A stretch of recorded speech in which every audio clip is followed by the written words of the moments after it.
আসসালামু আলাইকুম রহমতুল্লাহি ওয়া বারাকাতুহু। এমজিএফ নিউজ প্রেজেন্টস রোড টু কোরআনে আজকে 25তম দিন। আমরা মাহে রমজানে একদম শেষের দিকে চলে এসেছি। আজকে আমরা আলোচনা করব পবিত্র কোরআনুল কারীমের 25তম পারা নিয়ে। এইখানে প্রথমেই সূরা শুআরা 8 নম্বর আয়াতে আল্লাহ রাব্বুল আলামিন বলেন যে ওয়াজ-যালিমুনা মা লাহুম মিন ওয়ালি ওয়ালা নাসির, কিয়ামতের দিন যারা জালেম তাদের কোনো সাহায্যকারী থাকবে না। আর শুআরার 19 নম্বর আয়াতে আল্লাহ রাব্বুল আলামিন বলেন আল্লাহু লাতীফুম বিইবাদিহি ইয়ারযুকু মান ইয়াশাউ ওয়াল কাবিয়্যুল আজিজ, আল্লাহ তাআলা স্বীয় বান্দাদের উপর অত্যন্ত দয়ালু এবং মেহেরবান। সূরা শুআরার 20 নম্বর আয়াতে আল্লাহ রাব্বুল আলামিন বলেন মান কানা ইউরিদু হারসাল আখিরাতি নাজিদ লাহু ফি হারসি ওয়া মান কানা ইউরিদু হারসাদ দুনিয়া নুতি মিনহা ওয়া মা লাহু ফিল আখিরাতি মিন নাসিব, যারা আখিরাতের প্রতিদান চায় তার জন্য আমি তার ফসলকে বর্ধিত করে দেই, আর যারা দুনিয়ার প্রতিদান কামনা করে ওর থেকে আমি সামান্য কিছু দেই, কিন্তু আখিরাতের তাদের জন্য কিছুই থাকবে না। সুতরাং আমরা যদি চাই আল্লাহ পাকের কাছে আখিরাতই চাবো। আরেকটি দোয়া আল্লাহ পাক শিখিয়ে দিয়েছেন, রব্বানা আতিনা ফিদ দুনিয়া হাসানা ওয়া ফিল আখিরাতি হাসানাতাও ওয়া কিনা আযাবান নার।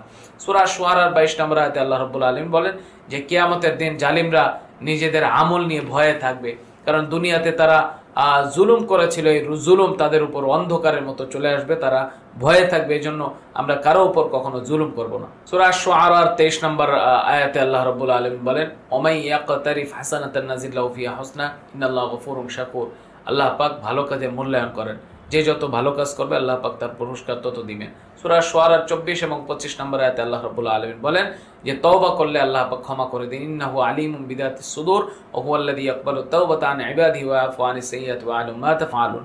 সূরা শুআরার 26 নম্বর আয়াতে আল্লাহ রাব্বুল আলামিন বলেন ওয়া ইস্তাজিবুল লাযীনা আমানু ওয়া আমিলুস সালিহাত ওয়া ইয়াজিদুহুম মিন ফাদলিহি, যে আল্লাহ পাক নেককারীদের নেক যারা করে তাদের সওয়াব অধিক পরিমাণে দান করেন।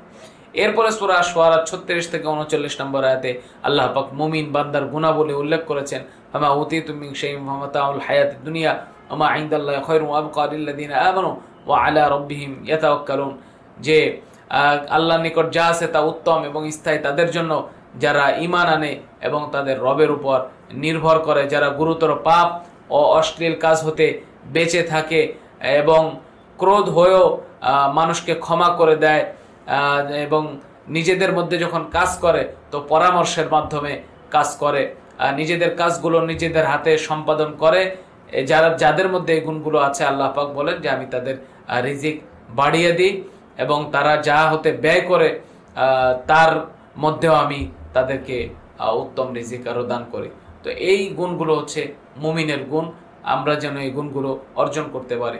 সূরা শুআরার 42 নম্বর আয়াতে আল্লাহ রাব্বুল আলামিন বলেন যে অন্যায়ভাবে যে জুলুম করে তার জন্য রয়েছে কঠিন শাস্তি। বারবার কিন্তু জুলুমের কথা বলা হচ্ছে, সুতরাং আমরা কেউ ভুলেও যেন কারো উপর জুলুম না করি, এ ব্যাপারে খেয়াল রাখতে হবে। সূরা শুআরার 49 এবং 50 নম্বর আয়াতে আল্লাহ রাব্বুল আলামিন বলেন লিল্লাহি মুলকুস সামাওয়াতি ওয়াল আরদ ইয়াখলুকু মা ইয়াশাউ ওয়া ইয়াহাবু লিমান ইয়াশাউ ইনাথা ওয়া ইয়াহাবু লিমান ইয়াশাউ যুকুর, যে সন্তান দেওয়ার মালিক একমাত্র আল্লাহ, যাকে চান কন্যা সন্তান দেন, যাকে চান ছেলে সন্তান দান করেন। সুতরাং এই সন্তান দেওয়ার মালিক একমাত্র আল্লাহ তাআলা। সুতরাং সর্বাবস্থায় আমাদেরকে আল্লাহ পাকের কাছে সন্তান চাওয়া উচিত, তার কাছে ফিরে যাওয়া উচিত। তো আজকে এই পর্যন্ত, দেখা হবে ইনশাআল্লাহ আগামী এপিসোডে। আসসালামু আলাইকুম ওয়া রাহমাতুল্লাহ।